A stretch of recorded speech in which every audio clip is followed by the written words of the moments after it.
Hello friends, welcome to power bank study channel. आज हम लोग फिजिक्स के पार्ट 3 करने वाले हैं, जिसका नाम है विद्युत धारा। दोस्तों, इसमें पार्ट 1 पार्ट 2 करा दिया गया है। इस जो भी स्टूडेंट नहीं देखे हैं वो वीडियो को डिस्क्रिप्शन में जाकर देख लीजिए, उसमें लिंक दे दिया जाएगा। दोस्तों, इसमें ऐसा क्वेश्चन कराया जा रहा है जो परीक्षा के दृष्टि से बहुत ही ज़्यादा इम्पोर्टेंट है और जो प्रीवियस ईयर में पूछा गया है उन्हीं सभी को इंक्लूड करके ये सब सीरीज चलाई जा रही है। इसीलिए एक भी क्वेश्चन आप लोग मिस मत कीजिएगा। ये 12th के एग्जाम के लिए महत्वपूर्ण है। तो चलिए बिना टाइम को वेस्ट किए हुए पहला क्वेश्चन से देखते हैं। तो आज का हमारा पहला क्वेश्चन है, निम्न में से कौन सा पदार्थ संयोजक तार बनाने के लिए सर्वाधिक उत्तम है। संयोजक तार मतलब कि जैसे कि यहाँ पर एक बैटरी है, यहाँ पर एक बैटरी है, यहाँ पर एक बैटरी है, सबको अगर एक में जोड़ना है तो कौन सा तार प्रयोग किया जाता है। या दूसरे भाषा में समझे तो दूसरे भाषा में इसको कहा जा सकता है कि जैसे कि यहाँ पर जो बोर्ड में फ्यूज लगता है ना, तो उसमें कौन सा तार जोड़ा जाता है। तो जो इसमें जोड़ा जाता है वही इसका सही उत्तर हो जाएगा। तो पहला ऑप्शन नाइक्रोम, दूसरा ऑप्शन है टंगस्टन, तीसरा ऑप्शन है तांबा और चौथा ऑप्शन है मैग्नीज।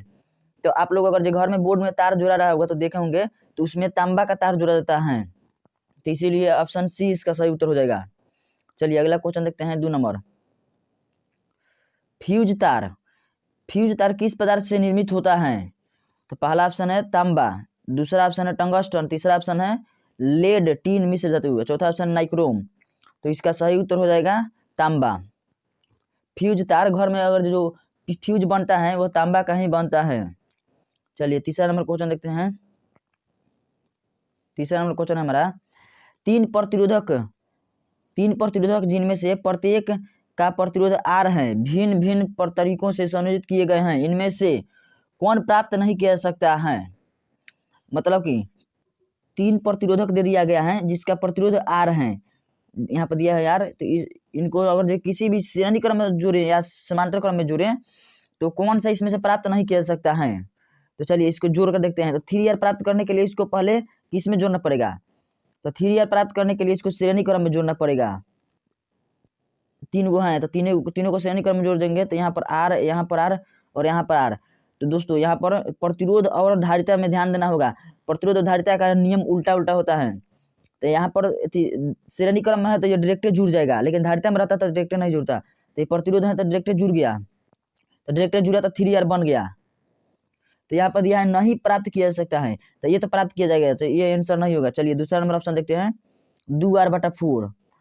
दोस्तों 2R/4 यही इसका सही उत्तर हो जाएगा। 2R/4 प्राप्त नहीं कर सकता है क्योंकि 2R/4 कटेगा तो कितना होगा R/2 और R/2 प्राप्त नहीं हो सकता है, R/3 हो सकता है क्योंकि इसको जब इस तार को समांतर क्रम में संयोजित करेंगे, जैसे देखिए समांतर क्रम में संयोजित करके देख ले रहे हैं, एक हो गया 2 और 3।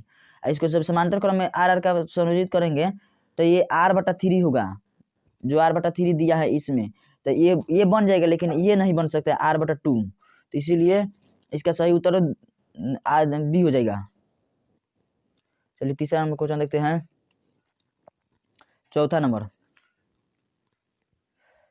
क्वेश्चन है, एक 10 ओम तार की लंबाई को खींचकर तिगुना लंबा कर दिया जाता है, तार का न्यायम प्रतिरोध क्या होगा। तो 10 ओम, यहाँ पर देखिए 10 ओम तार की लंबाई को खींचकर तिगुना लंबा कर दिया जाता है। तो इसका ट्रिक है एक न्यू वर्जन L²। जो पहले का प्रतिरोध है उसको लिख देंगे। तो L तो कितना गुना किया जाता है, तो 3 गुना। तो 3 का स्क्वायर करेंगे तो कितना होगा 9 होगा। और एक पहले का प्रतिरोध कितना है तो 10 ओम है, तो गुने 10 कर देंगे तो 10 9 90 ओम इसका सही उत्तर हो जाएगा। इसीलिए ऑप्शन सी इसका सही उत्तर हो जाएगा। चलिए 5वां नंबर क्वेश्चन देखते हैं। 5वां नंबर क्वेश्चन है, एक 220 वोल्ट 1000 वाट बल्ब को 110 वोल्ट स्रोत से जोड़ा जाता है, तो बल्ब के तार द्वारा खपत की गई शक्ति कितनी होगी। तो शक्ति का फॉर्मूला क्या होता है, तो शक्ति का फॉर्मूला होता है P/V²/R। तो यहाँ से R निकालने के लिए क्या करेंगे हम लोग, पहले इन दोनों को लेकर R निकाल ले रहे हैं प्रतिरोध। तो R/V²/P, R/V²/P। तो V कितना है, तो V है 220 वोल्ट। तो 220 गुने 220 बटा में 1000 है शक्ति। तो एक से एक कट गया, एक से एक कट गया। चलिए अब इससे अब निकालेंगे शक्ति इसको लेकर, और आर यहाँ पर है ही, तो P बराबर वी स्क्वायर बटे आर। तो वी स्क्वायर भी कितना है, तो वी है 110, तो 110 गुने 110 अपॉन आर कितना है, P बराबर आर कितना है, तो आर है 22 गुने 22, 22 गुने 22, ये बाटा में 10 है तो ये कहाँ जाएगा, तो ऊपर जाएगा 10, 11 दूनी 22, 11 दूनी 22, यहाँ पर 10 है तो 2 पचे 10, यहाँ पर भी 10 है तो 2 पचे 10, तो 50 25 25 250, तो 250 वाट इसका सही उत्तर हो जाएगा। तो चलिए 250 वाट कहाँ दिया है, तो ऑप्शन सी में 250 वाट दिया है, तो यही इसका सही उत्तर हो जाएगा। दोस्तों ये न्यूमेरिकल 1 नंबर का जरूर रहता है, तो इसको ध्यान से देख लीजिएगा। चलिए अगला क्वेश्चन देखते हैं। किर्कहाफ या किर्कचाफ का प्रथम नियम एवं द्वितीय नियम क्रमशः आधारित है। तो किर्कचाफ का प्रथम नियम एवं द्वितीय नियम किस पर आधारित है, तो इसका पहला ऑप्शन है आवेश संरक्षण एवं संवेग संरक्षण, दूसरा ऑप्शन है ऊर्जा संरक्षण एवं आवेश संरक्षण, तीसरा ऑप्शन है संवेग संरक्षण एवं आवेश संरक्षण, और चौथा ऑप्शन है आवेश संरक्षण एवं ऊर्जा संरक्षण। तो दोस्तों इसको याद करने के लिए एक ट्रिक है DAU, इसी से आप लोगों को ये दोनों याद हो जाएगा। द से द्वितीय नियम, ऊ से ऊर्जा से संबंधित है। तो द्वितीय नियम जब ऊर्जा से संबंधित है तो पहला जो बचेगा वो तो आवेश होगा। इसमें दो होता है, एक आवेश से संबंधित होता है, एक ऊर्जा से। तो द्वितीय ऊर्जा से संबंधित है, तो पहला क्या होगा, तो पहला आवेश से संरक्षण होगा। तो इसका सही उत्तर क्या होगा, तो इसका सही उत्तर हो जाएगा आवेश संरक्षण। देखिए किरचॉफ का प्रथम नियम एवं द्वितीय नियम, तो प्रथम नियम आवेश हो गया, तो द्वितीय नियम क्रम से संबंधित है, तो द्वितीय द से दाऊ ऊ से ऊर्जा, तो द्वितीय नियम ऊर्जा से संबंधित है। तो दाऊ को ध्यान से देखिएगा, इसी से आप लोगों को याद हो जाएगा। चलिए 7 नंबर क्वेश्चन देखते हैं। 7 नंबर क्वेश्चन है ताप क्रम बढ़ाने पर यदि प्रतिरोध घटता है तो वह है, जैसे कि हम लोग किसी ये चालक पदार्थ हैं तो इसको ताप क्रम बढ़ाएंगे तो ये मतलब अच्छी तरह से काम नहीं करेगा, तो ये कौन सी धातु होगी, धातु होगी या धातु होगी या अर्धचालक होगा। तो इसका पहला ऑप्शन है अतिचालक, दूसरा ऑप्शन है अर्धचालक, तीसरा ऑप्शन है विद्युतरोधी। तो जैसे कि ताप क्रम को बढ़ाने पर यदि प्रतिरोध घटता है, मतलब कि प्रतिरोध घटता है, प्रतिरोध घटना का मतलब क्या हो गया, प्रतिरोध घटना का मतलब हो गया कि यह और अच्छी तरह से काम करने लगेगा, तो अर्धचालक होगा इसका सही उत्तर। जैसे कि ताप क्रम बढ़ाएंगे तो अच्छी तरह से जो काम करे उसे अर्धचालक कहते हैं। चलिए 8 नंबर क्वेश्चन देखते हैं। अगला क्वेश्चन है हमारा 8 नंबर। एक हीटर 100 वाट 200 वोल्ट के तार को बीच से दो टुकड़ों कर समांतर क्रम में जोड़कर 200 वोल्ट विभवांतर स्रोत से जोड़ा गया है तो कितनी शक्ति प्राप्त होगी। तो इसको दोस्तों शक्ति के लिए फॉर्मूला क्या होता है, तो P बराबर वी स्क्वायर अपॉन आर। तो V कितना है, तो V है 200 वोल्ट, P बराबर वी स्क्वायर तो गुने 200 वोल्ट अपॉन आर। तो आर का वैल्यू कितना है, P बराबर वी स्क्वायर अपॉन आर। क्या निकालना है, शक्ति निकालना है। हाँ तो P बराबर वी स्क्वायर अपॉन आर, तो आर का वैल्यू इसमें नहीं है तो पहले आर का वैल्यू हम लोग निकालेंगे। तो आर का वैल्यू यहाँ से निकालेंगे तो आर बराबर वी स्क्वायर, तो 200 गुने 200 अपॉन 100 वाट अपॉन आर। तो आर निकालने के लिए P नीचे आ जाएगा तो 100, तो 100 से 100 दोनों कट गया, तो यहाँ कितना बचा, तो 400 बचा, 400 बचा। चलिए अब आगे देखते हैं। शक्ति निकालने के लिए अब P वाला फॉर्मूला लगा देंगे, तो P बराबर वी स्क्वायर, तो V कितना है 200 वोल्ट है, तो 200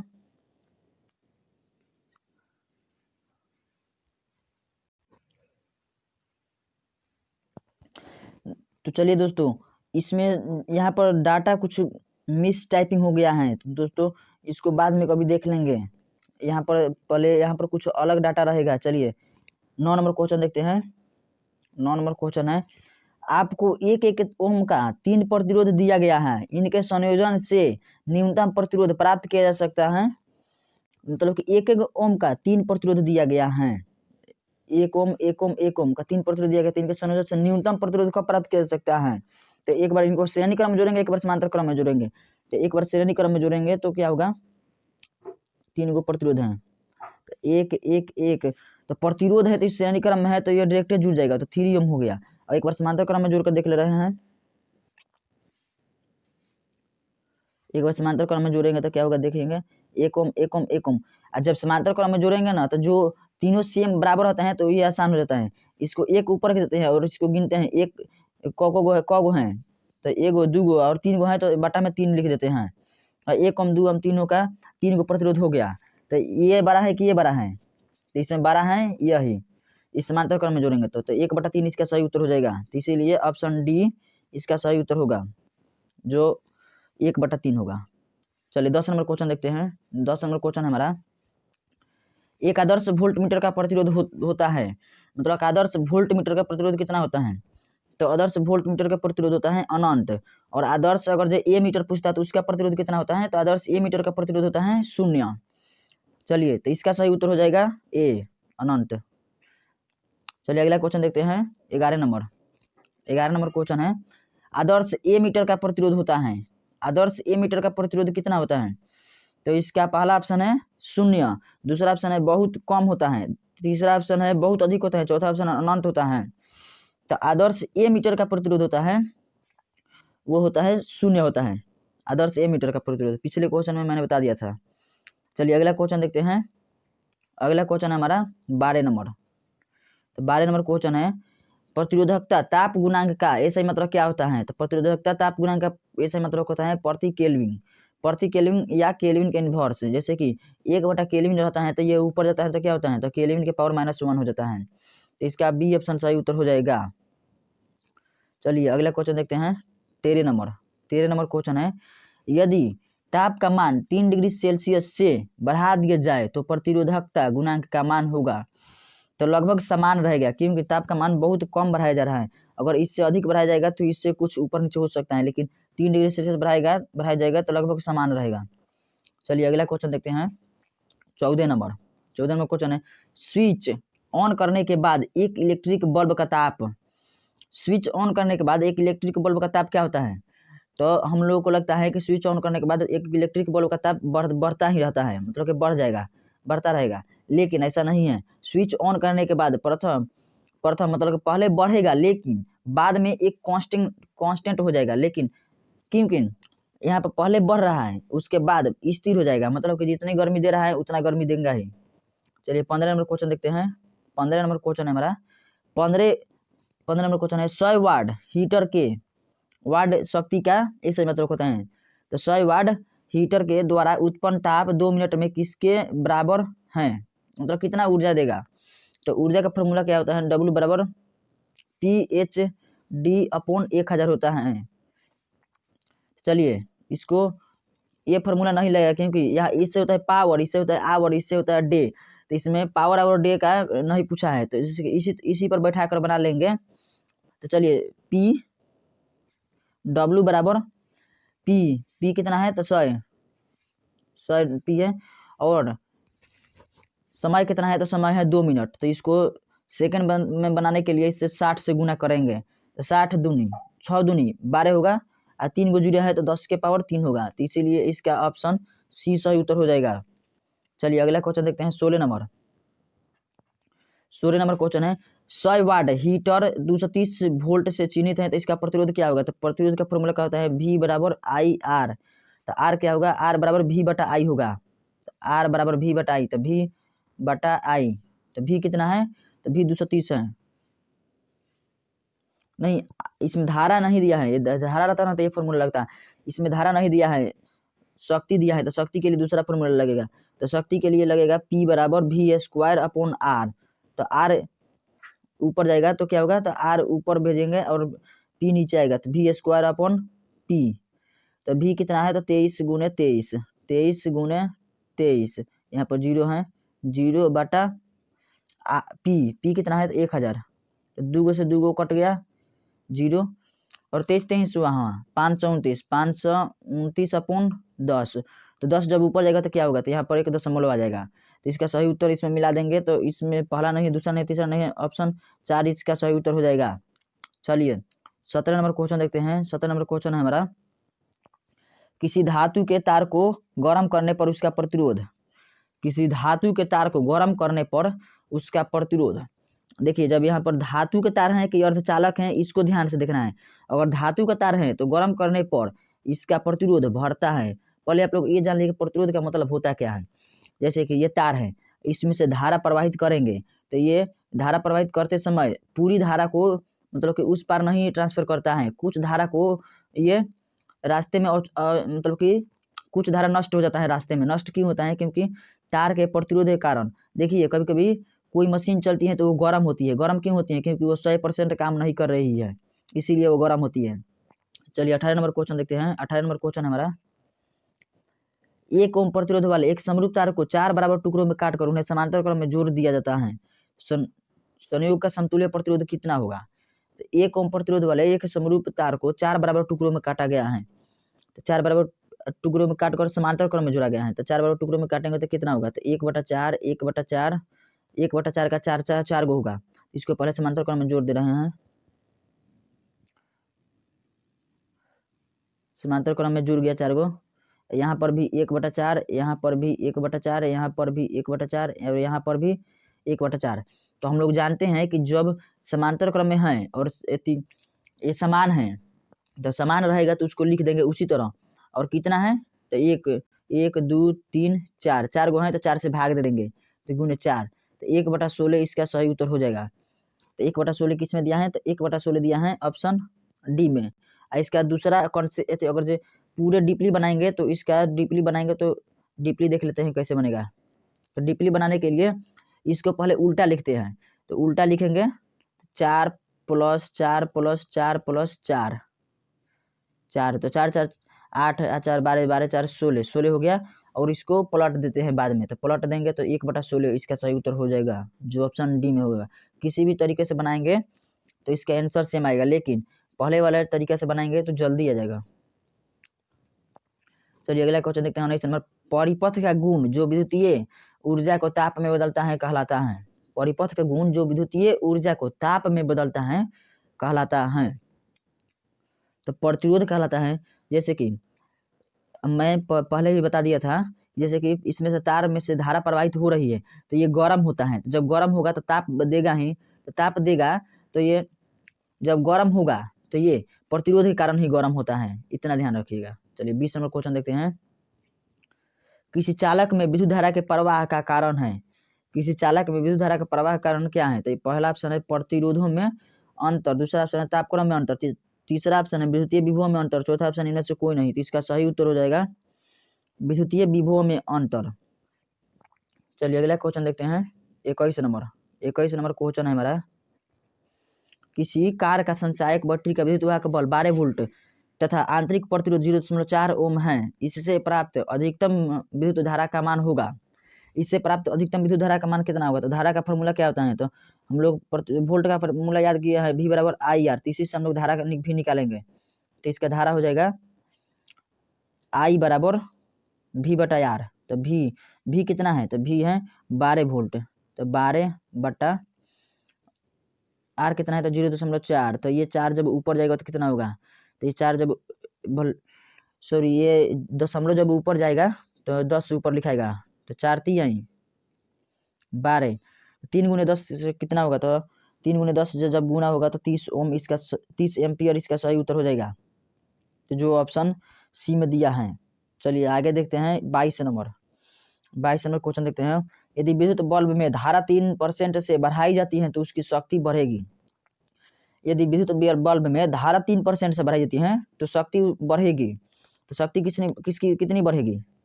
तो इसका फॉर्मूला देखते हैं। P बराबर कितना होता है? तो P बराबर होता है धारा में I² R होता है। P बराबर, तो R से यहाँ पर मतलब नहीं है तो R को नहीं रहने देंगे।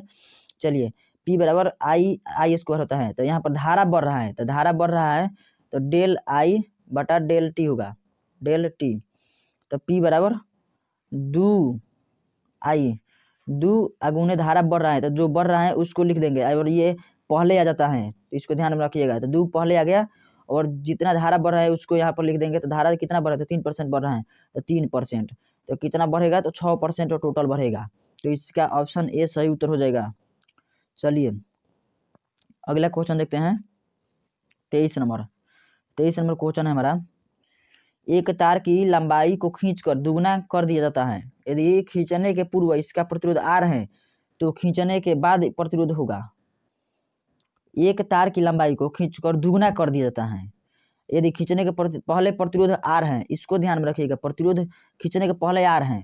देखिए तो नया प्रतिरोध क्या होगा, तो आर न्यू मतलब नया प्रतिरोध बराबर n square I R old, old मतलब पुराना प्रतिरोध, यहाँ से गुना कर देंगे।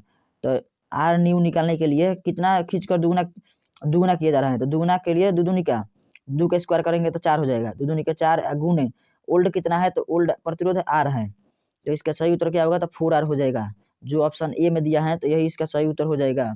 चलिए आगे देखते हैं, अगला क्वेश्चन है 24 नंबर। इलेक्ट्रॉन वोल्ट द्वारा मापा जाता है, तो इलेक्ट्रॉन वोल्ट द्वारा क्या मापा जाता है, तो पहला ऑप्शन है आवेश, तो आवेश तो कूलाम से नापा जाता है, विभवांतर तो वोल्ट से मापा जाता है, धारा किससे मापा जाता है, तो एम्पियर से नापा जाता है। तो इसका सही उत्तर हो जाएगा दोस्तों, वोल्ट दिया है तो आप लोग ये मन समझिएगा कि वोल्ट दिया है तो विभवांतर, तो इसका सही उत्तर हो जाएगा। इसमें इलेक्ट्रॉन भी लगा है तो इस पर ध्यान दीजिएगा, तो ये सही उत्तर नहीं होगा, तो इसका सही उत्तर क्या हो जाएगा, तो इलेक्ट्रॉन वोल्ट का सही उत्तर हो जाएगा एनर्जी, एनर्जी मतलब ऊर्जा, ऊर्जा का सही मात्रक है ये इलेक्ट्रॉन वोल्ट, ऊर्जा, इसको याद कर लीजिएगा, ये तो क्वेश्चन इंपॉर्टेंट है। चलिए आगे देखते हैं 25 नंबर। 25 नंबर क्वेश्चन है, ऋणावेश का प्रवाह होता है, ऋणावेश का प्रवाह होता है निम्न विभव से उच्च विभव की ओर, ऋण विभव से उच्च विभव की ओर ऋणावेश का प्रवाह होता है, और धनावेश पूछता तो उच्च विभव से निम्न विभव की ओर धनावेश का प्रवाह होता है। चलिए 26 नंबर क्वेश्चन देखते हैं, ताप विद्युत युग्म में प्रवाहित धारा को कहा जाता है, ताप विद्युत युग्म में प्रवाहित धारा को क्या कहते हैं, तो ये तो हम लोग परिभाषा याद कर ही लिए होंगे, सीबेक प्रभाव, सीबेक धारा कहते हैं, ताप विद्युत युग्म को क्या कहा जाता है, तो सीबेक धारा कहते हैं। चलिए अगला क्वेश्चन देखते हैं 27 number, heat stone bridge, heat stone bridge का व्यवहार किया जाता है मापन में, ये तो फ्री का नंबर है, ये तो सभी बच्चों को याद होगा। जैसे कि यहाँ पर 4 गो प्रतिरोध लगा देंगे, यहाँ पर प्रतिरोध लगा देंगे 4 गो, इसमें केवल प्रतिरोध ही लगता है, तो ये तो प्रतिरोध लगता है, तो प्रतिरोध पढ़ के हम लोग को प्रतिरोध याद हो गया है। तो इसमें क्या क्या नापने के लिए किया जाता है हीट स्टोन ब्रिज का प्रयोग, तो प्रतिरोध नापने के लिए प्रयोग किया जाता है। चलिए 28 नंबर क्वेश्चन देखते हैं। 28 नंबर क्वेश्चन है, ताप विद्युत युग्म एक साधन है जो रूपांतरित करता है, ताप विद्युत युग्म एक साधन है जो रूपांतरित करता है, तो किसको रूपांतरित करता है, तो पहला ऑप्शन है विद्युत ऊर्जा को उष्मा ऊर्जा में, दूसरा ऑप्शन है यांत्रिक ऊर्जा को उष्मा ऊर्जा में, तीसरा ऑप्शन है उष्मा ऊर्जा को विद्युत ऊर्जा में। ताप विद्युत युग्म, ताप विद्युत युग्म में किसका परिभाषा है, तो ये सीबेक प्रभाव का हम लोग पहले ही पढ़ लिए हैं, सीबेक प्रभाव, सीबेक प्रभाव से धारा उत्पन्न होता था ना, तो यही इसका उष्मा ऊर्जा से विद्युत ऊर्जा में परिवर्तन करना काम है, मतलब कि ताप विद्युत युग्म एक साधन है जो रूपांतरित करता है, तो किसको रूपांतरित करता है, तो उष्मा ऊर्जा को विद्युत ऊर्जा में रूपांतरित करता है। चलिए 29 नंबर क्वेश्चन देखते हैं, किसी चालक का विशिष्ट प्रतिरोध बढ़ता है, किसी चालक का विशिष्ट प्रतिरोध, चालक है ये ध्यान रखिएगा कि चालक है, तो चालक है तो विशिष्ट प्रतिरोध इसका कब बढ़ेगा, चालक है तो इसका विशिष्ट प्रतिरोध तब बढ़ेगा जब ताप बढ़ेगा। जैसे कि अगर जो अर्धचालक होगा तो इसका विशिष्ट प्रतिरोध कब बढ़ेगा, तो अर्धचालक रहता है तो इसका विशिष्ट प्रतिरोध तब बढ़ता है जब ताप घटता है, जैसे 0 डिग्री सेल्सियस पर तो अर्धचालक काम ही करना बंद कर देता है, ये भी ध्यान में रखिएगा, ये बहुत ही इंपॉर्टेंट है। तो यही जब ताप हम लोग कम करेंगे तो इसका प्रतिरोध बढ़ेगा अर्धचालक का, और ताप अधिक करेंगे तो अर्धचालक का प्रतिरोध कम होगा। तो इसमें अब क्वेश्चन पर चलते हैं, तो क्वेश्चन में दिया है किसी चालक का विशिष्ट प्रतिरोध बढ़ता है, तो किस चालक का विशिष्ट प्रतिरोध बढ़ता है, तो चालक है तो विशिष्ट प्रतिरोध बढ़ेगा ताप बढ़ने के साथ, इसको याद रखिएगा, नहीं तो ये लोग आप लोगों में कंफ्यूजन हो जाएगा। तो चलिए दोस्तों, इस चैप्टर से जितना भी इम्पोर्टेंट क्वेश्चन बनने वाला था वो सब करा दिया गया है। उम्मीद करता हूँ आपको वीडियो पसंद आया होगा। तो चलिए ये कौन सा पार्ट था, तो ये तीसरा पार्ट था, इसी तरह अभी चौथा पार्ट आज शाम तक आ जाएगा। वीडियो देखने के लिए धन्यवाद, थैंक यू दोस्तों।